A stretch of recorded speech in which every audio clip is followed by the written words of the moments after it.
그리고 상설특검이 임명됐습니다. 안권섭 변호사. 어떤 내용이냐? 뭐 많이들 알고 계시겠지만 관본권 띠지 폐기 의혹, 그리고 쿠팡 퇴직금 불기소 외압 의혹 이 관련해서 상설특검이 임명이 됐는데 뭐 20일간 준비하고 또 최장 90일 동안 이 수사를 진행하게 됩니다. 뭐 일단 안권섭 변호사가 누구냐 이런 것들 차치하고라도 상설특검이 시작을 한다면 특히 이 두 건에 대해서 제일 좀 중점적으로 봐야 될 게 뭘까? 그 본질을 좀 얘기해봤으면 좋겠어요. 그래서 띠지 같은 경우는 뭐 자명하잖아요. 거기에 누구 지문이 묻어 있느냐에서 그렇게 보호할 대상이 누구냐 이게 이제 핵심이잖아요. 누굴 보호하려고 그러면 했느냐? 결국은 이제 띠지를 지금서 찾기는 어려울 거고 분실된 걸 예. 찾기는 쉽지 않을 것이고 그러면 이제 그 과정에서 분명히 어떤 진술이 있을 수 있다면 그게 이제 베스트 가장 이제 원하는 목표 지점이겠죠. 근데 그것을 가장 정확하게 아는 건 아마 검찰도 잘 모를 것 같은데요. 느낌에 왜 그러냐면 건진이 거의 가장 안 부는 사람 중에 하나거든요. 건진이 불지 않았으면 거의 찾기 어렵겠다. 예. 그러면 띠지를 분실한 경위 그 내용 이거는 이제 검찰 해체 이런 것들과 이제 직결되는 것이고 이 사건 자체의 본질에는 사실은 또 그렇게 접근되는 건 아니잖아요. 예. 그런 아쉬움이 좀 있겠죠. 띠지 같은 경우는. 이미 은폐된 거에 대해서 다시 밝혀내려면 누군가의 조력이 필요한데 예. 그 조력을 얻어내는 거는 지금 건진이 조금 어느 정도는 돌아섰기 때문에 어떻게 나올지 모르겠습니다. 네, 말씀하신 대로 그러면은 특검이 얻어낼 수 있는 방법은 왜 기존의 수사기관에선 하지 못했는가를 밝혀내는 게 특검의 역할이라고 생각을 한다면 예. 그 부분을 기대하면서 상설특검이 되었다고 생각합니다. 사실 이 상설특검을 통해서 지금까지 건진이 밝히지 않았던 그 새로운 비선을 밝혀내라는 것까지 기대하진 않았을 거라 생각해요. 그럼 누가 은폐를 했고 은폐하는데 누가 관여를 했으며 그 수사기관에 대한 책임자가 누구인가를 밝혀내는 정도면 그 상설특검으로서는 역할을 다했다고 생각합니다. 기간이나 그 규모를 생각했을 때 일반 특검과 다르기 때문에 그 건진과 관련된 그 본체로 가는 거는 좀 어려울 거라 생각합니다. 그 이 두 건 모두 보면 이제 검찰들이 정상적인 움직임이 아니잖아요. 그 이후에 논란이 벌어진 이후에 대처하는 방법도 그렇고 그렇다면 과연 누구의 이익 때문에 검찰들이 이렇게 상식 바깥의 행동들을 하는가? 이걸 알아보는 게 저는 기본인 것 같거든요. 중요하죠. 이 두 사건에서 이제 공통점이 뭐냐면 책임과 권한이 같이 가지 않아요. 관본권 띠지 같은 경우는 책임은 당시 이제 담당은 최재형 검사한테 있었어요. 예. 근데 정작 문제가 생기니까 수사관들에게 이제 허들을 넘겨서 이게 3단계였는데 누가 받니 안 받니 이거를 국회까지 불러서 서로 증언할 내용이 아니거든요. 그래요. 네, 본인이 책임자였고 담당자였고 그거를 설사 아래에서 실수가 있었어도 본인이 그걸 정결하고 위에다 보고를 했어야 돼요. 네, 그 부분에 대한 거. 그리고 쿠팡 퇴직금 불기소도 저도 이거 이제 문지석 검사 취재를 좀 해봤었는데 이 부분은 그러니까 이 문지석 검사가 사실은 처음에 조금 사람들에게 약간 국회 나올 때 의심 아닌 의심? 왜냐하면 이게 앱노멀한 상황이잖아요. 예. 현직 검사가 나와서 폭로를 한다? 이를테면 어느 군데에서는 그러게 국민의힘 계열에서는 또 정치할 거야? 그렇지. 뭐 그럴 수도 있죠. 프레임을 씌우고 시작합니다. 예. 이 사람의 어떤 내용을 보지 않고 그 서로 간의 이해 때문에 이러는 거 아니냐. 그렇죠. 아하. 검사가 상식적으로 왜 상임이 나와서 말하냐. 자기들 생각하는 거예요. 왜냐하면 자기는 정치할 때 그때 타야 되니까. 네. 와서 뭐 하나 빵 터뜨리고 내부 고발인 척하는 하나 마지막 퇴직금용 하나 정보를 쥐고 있죠. 그 속담이 맞는 말이에요. 모은 눈에는 몸만 보인다고. 네. 물론 그 작동 원리로 보면 자기 자신을 잘 성찰하고 있는 사람들이에요. 네. 근데 그게 실패했죠. 내부 고발도 아니고 뭣도 아니게. 근데 그런 식으로 메신저 공격이 확 들어와요. 그래서 저도 취재를 해보면 문지석 검사 같은 경우는 어느 정도였냐면 이걸 만약에 설계했다면 말이 안 되는 게 자기 후임이 담당 초임 검사가 2주 만에 와요. 그래서 이거를 아무것도 모르는 사람한테 시켜요. 엄희준 검사장이 당시에. 그래서 선배님 어떻게 해야 됩니까? 자기한테 물어보는 거예요. 네. 아무것도 모르니까 지시에 따라서 할 수밖에 없거든요. 이런 어떤 지금 정황들이 가장 책임이 있는 사람은 당시 지청장이었던 엄희준 검사죠. 그렇죠. 네. 근데 거기서는 속 빠지는 거예요. 그러니까 이 담당 수사검사인 이제 문지석 검사 같은 경우는 사실 지금처럼 이 검사장 18명이 자기 보직을 걸고 이런 식으로 들고 일어나서 이게 정치행위지 성명서 쓰고 문지석 검사가 정상적인 상황이에요. 왜냐? 일반적으로 조직에 있으면 눌릴 수밖에 없거든요. 대검까지 보고가 됐는데 자기가 들고 일어나서 한다고 해서 상황이 크게 바뀌진 않아요. 당시에 서슬퍼를 때라서.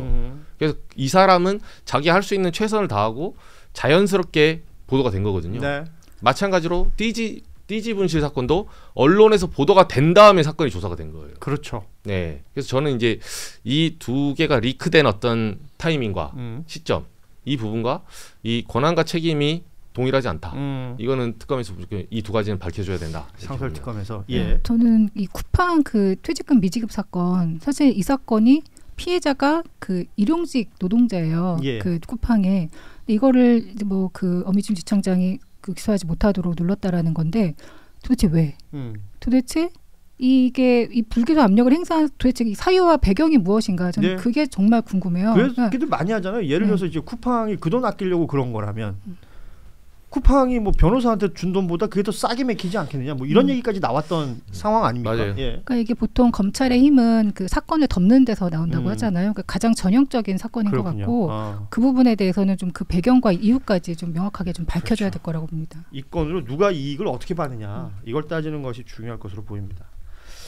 자, 그리고 대통령 그 순방을 갔는데 순방 가기 전에 어제 그 X 과거 트위터 여기 이제 내란 색출 다음 날 파격 포상 병 주고 약 주나 공직 혼란 계속될 듯이라는 그 제목의 기사를 링크하면서 신상 필벌은 조직 운영의 기본 중의 기본이라면서 내란 극복도 적극 행정 권장도 모두 해야 할 일 이런 글을 남겼습니다.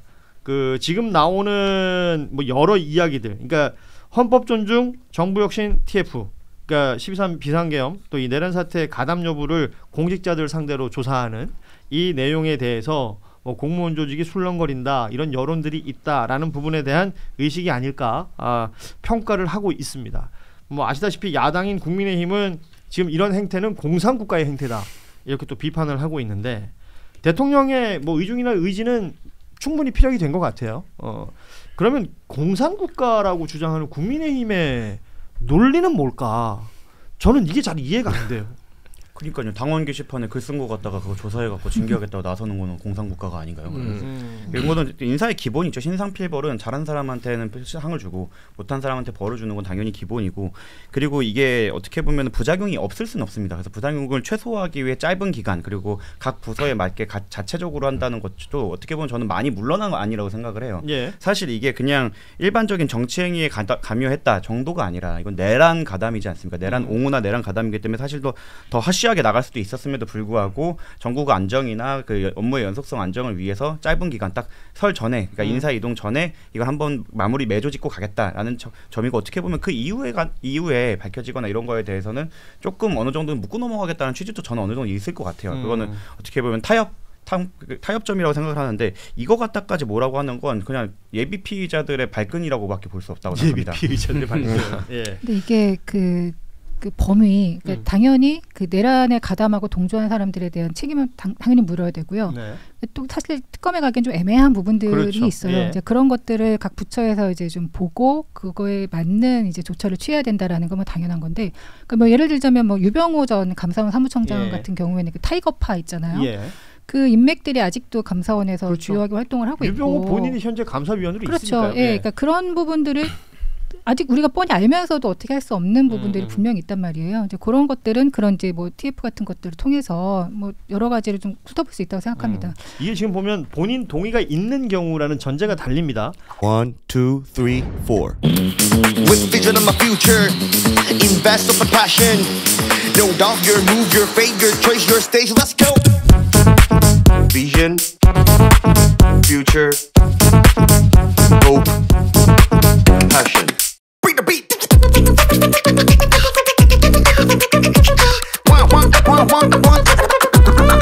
내시경 내일이 먼저 시작되는 경기. 본인 동의가 있는 경우에 본인 주장을 뒷받침할 뭐 문자, 카톡 메시지, 구글 타임라인 등을 확인하겠다. 이게 왜냐하면 각 부처마다 의심스러운 상황들과 정황들에 대해서는 기본적으로 인지가 돼 있는 부분이 있으니까 문제가 있는 부분에 대해서 본인 동의가 있을 경우에 이런 것들을 확인할 수 있다라는 부분이 되는 거고, 수사기관처럼 디지털 포렌식 장비를 이용하지 않고 의혹과 관련해서 사실관계를 증명할 수 있는 내용들을 공무원 동의하에 조사관이 들여보겠다라는 게 이제 취지다라는 내용인데, 여기에 국민의힘의 유상범 의원 같은 경우에는 공무원에게 개인 소유 휴대전화 제출을 강요하는 관행을 금지하는 개인정보보호법 개정안을 대표 발의한다. 이런 내용으로 나왔어요. 이게 그러니까 공산 국가로 가는 걸 내가 막겠다라는 취지 아니겠어요? 이렇게 법을 발의한다는 건. 자기들이 평소에 감찰이라는 이름 하에서 그런 거 꽤 했을 건데요. 대통령실 이런 데서 보통 하고. 유상범 의원도 검사 출신이죠. 네. 예. 그 좀 전에 말씀하신 언론 제목에 답이 있는 거죠. 좋은 게 좋다 이런 표현이 있잖아요. 둥글둥글 대충 넘어가주지. 이제까지 그래왔기 때문에 윤석열이 내란을 한 겁니다. 둥글둥글 대충 넘어가고 상명하복식으로 말 못하고 아무도 못 말리고 국민의힘 마찬가지로 아무 말 못하고 왔기 때문에 윤석열이 내란을 결심하게 되는 그런 것들을 촉발한 책임들이 다 있는 거죠. 자, 이재명 대통령께서 하는 행정행위의 특징을 잘 보시면 이미 여러 차례 입장을 밝히기도 했어요. 주어진 권한을 풀로 사용하는 방법을 알아요. 일단 기본적으로. 예. 그다음에 그에 대해서 동일하게 책임지는 것까지를 같이 천명하고 간단 말이에요. 그러니까 이재명 대통령도 굳이 이걸 비유적으로 표현하면 적극적 행정을 하고 계신 거예요. 지금. 네. 적극적 행정을. 그러면서 계속 안타까워했던 게 그거거든요. 공무원들이 권한이 100이 있는데 왜 다 5, 6, 70 이내로 쓰다가 많으냐. 그러다 보니 조금만 적극 행정을 하는 사람은 튀어 보이고 욕먹고 오히려 그게 범위가 지나쳐서 징계를 먹고 이런 경우. 그래서 적극 행위에 대해서는 상을 주기도 하고 잘못된 거 특히나 이번 내란처럼 명백하게 헌법적 가치 질서에 위배되는 거에 대해서는 처벌을 한다는데 무슨 뭐 동료가 동료를 고발하고 뭐 폰을 뭐 다 무조건 뺏어가다 하나요? 전혀 택도 없는 그렇죠. 얘기를 하고 있는 거죠. 그러니까 정확한 내용이 알려질 필요도 분명히 있는 겁니다. 예. 근데 이제 이게 잘못하면 공무원들이 일을 안 하게 되는 수가 있어요. 정권 바뀌면. 예. 그러니까 또 그 하위직부터 고위직까지 사실 거기에 그냥 스쳐 지나가는 사람들도 분명히 있을 거거든요. 그러니까 되게 정교하게 사실 진행을 그렇습니다. 해야 되는 거고 대상도 그리고 방법도 굉장히 명확하고 정교하게 해야 되는데 아직 그 부분이 좀 그 기준이 명확하게 나오질 않아가지고 그것에 대해서는 왜냐하면 이게 뭐 아무것도 안 하게 되면 공직사회가 아무것도 할 수가 없고 이거 자체가 내가 뭘 하면 나중에 정권 바뀌어가지고 어떻게 잘못될까? 그러니까 그럴 수밖에 없는 신호가 될 수도 있거든요. 그러니까 굉장히 조심스럽게 그 좀 해야 부분에 될 필요가 있을 대해서는 것 같아요. 조금 반론을 할 수 있다고 생각하는 게 뭐 대통령님께서 지난번에 정책 감사하지 말자라는 차원이 이제 국장님이 말씀한 차원에서 정권 바뀌었다고 이거 뭐 비판받거나 공무원이 책임지는 상황을 만들지 말자라는 취지인 것 같은데 이건 내란입니다. 내란에 관련해서 가담이 되었는가를 보는 거와 지난번 다른 정권 색깔이 다르거나 지향점이 달랐던 정권이 하던 거를 했다는 이유만으로 징계하거나 불이익을 주는 게 아니라 내란에 가담됐던 사람에 대해서 불이익을 주거나 이거는 거기에 맞는 신상필벌을 하자는 취지이기 때문에 그런 일반론이 적용되는 사안은 아니라고 생각합니다. 내란 가담이라는 것에 대한 기준을 명확하게 따져보자는 얘기죠. 그러니까 그 일이라는 게 내란이면 이거는 걸리는 거죠.